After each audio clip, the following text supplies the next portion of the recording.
Howdy folks, today we're looking at a fun card drafting game with dice. My Village. Let's take a closer look.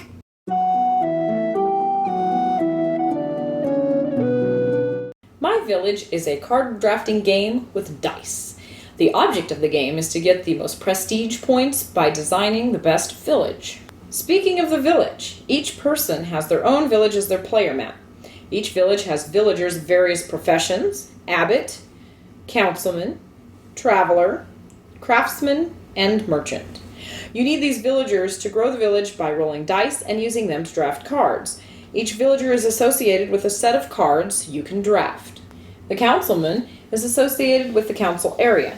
This includes the council chamber, which gives you a unique special ability, and the meeting place, which helps you with dice rolls.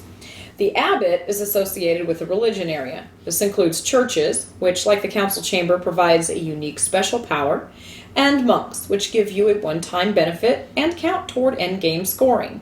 The traveler is associated with the travel area, where you purchase cards that give you prestige points. The craftsman is associated with the crafts area. This is where you purchase craft buildings that produce various goods. The merchant is associated with the market area. This is where you acquire customer cards that you can later fulfill for prestige points. There is one area in which no villager is associated or required, and that is the harvest area, where you purchase field cards. These provide gold for your village, and they are used for many things like purchasing different items and modifying dice rolls. So, how do you acquire said cards? To purchase a card, you need to use dice equal to its banner value. For example, the field requires exactly an 11 on 2 dice and 1 time. There are both white and black dice you can use. Using the black dice, however, does cost an additional 2 time. Once purchased, you place your card in your village in the corresponding region. Alternately, on your turn, instead of purchasing a card, you can activate all of the white banners in your village. All banners of the number that you choose with your 2 dice activate. This can be used to produce goods, fill customer orders, get the benefits from your council chamber, etc. Almost everything you do in this game requires time. On the village board, there is a time track that marks the passage of time. After completing a circuit, the Grim Reaper must take a villager. You choose one of your villagers to go to the coffin space of his corresponding region, which also gives you story points to go in your story tree. More on that later. If no spaces are available, he goes to an anonymous grave. Once buried, you roll the rat die to move the rat on his track. Once he reaches the end of that track, he eats half the pages of everyone's story trees. In order to preserve your story points, you must move your headman on his path. How do you replace deceased villagers? You need to send new generations of villagers to school to produce more villagers. If found without any villagers, you must hire a day laborer. That is negative points, though, at the end of the game. If a villager is missing from an area, you are limited in purchasing new cards for that area or using that area. The end of the game is triggered by filling up the graveyard with a certain number of villagers based on your player count. So let's go through a sample turn. The game is set up for 2 players, and the main difference between 2-player and a game with more players is that each player takes 2 turns instead of 1. So there's a handy overview card that comes with the game. It shows you everything you do on a turn. So the first thing you do is you put a story point in the hand, and what the hand represents is that's your start player. And another player can go to that area and pay the banner value to take start player away from that person, and they get the story points to put in their story tree. So then the next thing you do is you roll the dice. And then you look at the dice and you look at what you want to do. You can either choose to purchase a card by paying the banner value of that card, or you can activate banners in your village, and there's not much there to activate, so I'm probably going to purchase a card. So the card I probably want to purchase, I think I want to pay an 8, a 3, and a 5, and buy this plow up here. It's a building that makes plows. And in addition to the 8, the value, you have to pay 2 times, so I'd move my time track 2 in my village. And then I put this in my village here. And you get a free, when you do a craft building, you get a free good of the type that it produces. And so that is my turn. Now it is the other player's turn. All right, so for my turn, I think I would like to purchase a field, so I need an 11. So I'll grab these 2 dice. And this, and as you can see, it costs 1 time, so I need to pay 1 time.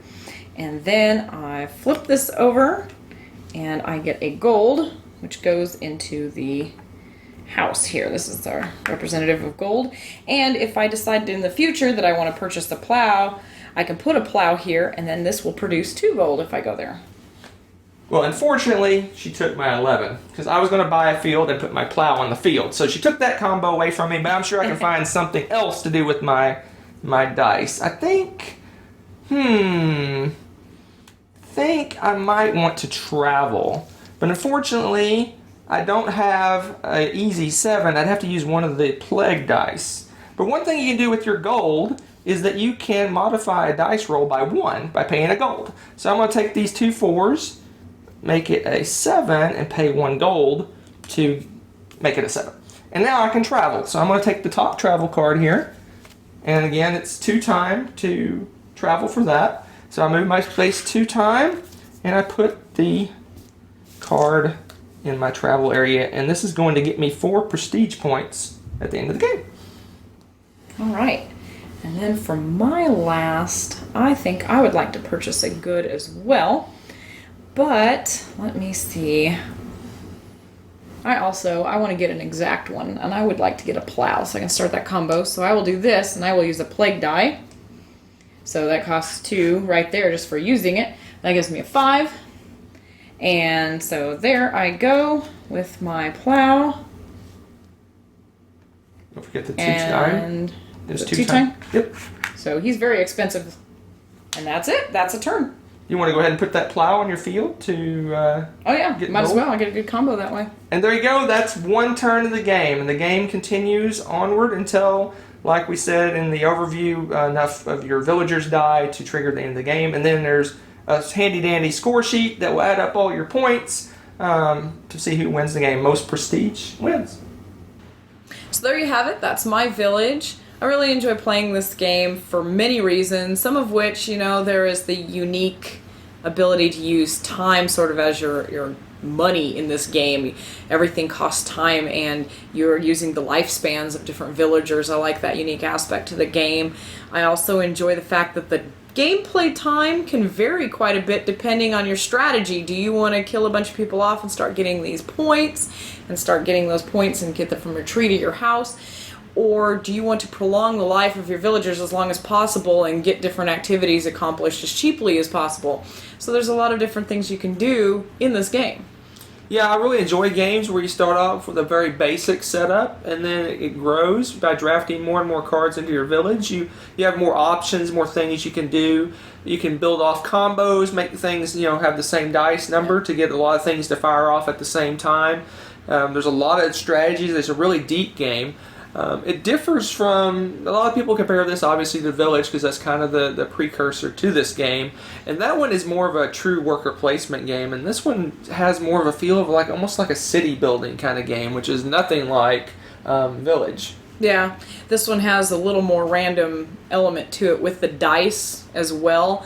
But again, there's a lot of different things you can do to mitigate those dice or to change them or manipulate them in different ways. So it gives it a different feel, but with similar mechanisms, if that's possible. It's really the whole neat. Dying off of villagers. Yeah, with the villagers and the lifespans and the different aspects to the village, or similar to Village in my village. So yeah, there's really nothing negative I can say. The only thing I really see is kind of a minus is these little black pieces represent almost everything in the game. They represent your villagers, and they represent your goods, they represent your money, and it would have been kind of cool to have, because each villager is kind of a different color. It would be nice to have a different color, meeple for those guys or something. It would have given a little more, color and. Yeah, but at the same time, you can see where that would be a cost efficiency problem too, because you'd have to have so many to cover all of those, and the gold and this and that. But it's very uniform. Yeah, I mean, I understand it. It's very effective and makes the game very, easy. You use these cubes for everything, so you don't have to dig up whatever meeple you need at a particular time. So, but I really enjoy My Village. I highly recommend it. Yeah, me too. Check it out. My Village. Thanks so much for watching the Dice Tower videos. Find more great videos and reviews, as well as our top-rated audio podcast at Dicetower.com. You can also find other great shows at Dicetowernetwork.com. I'm Eric Summerer, and you've been watching The Dice Tower. The Dice Tower is sponsored by Cool Stuff Inc., where you can find great games for great prices. Cool stuff in stock. Check them out at CoolStuffInc.com.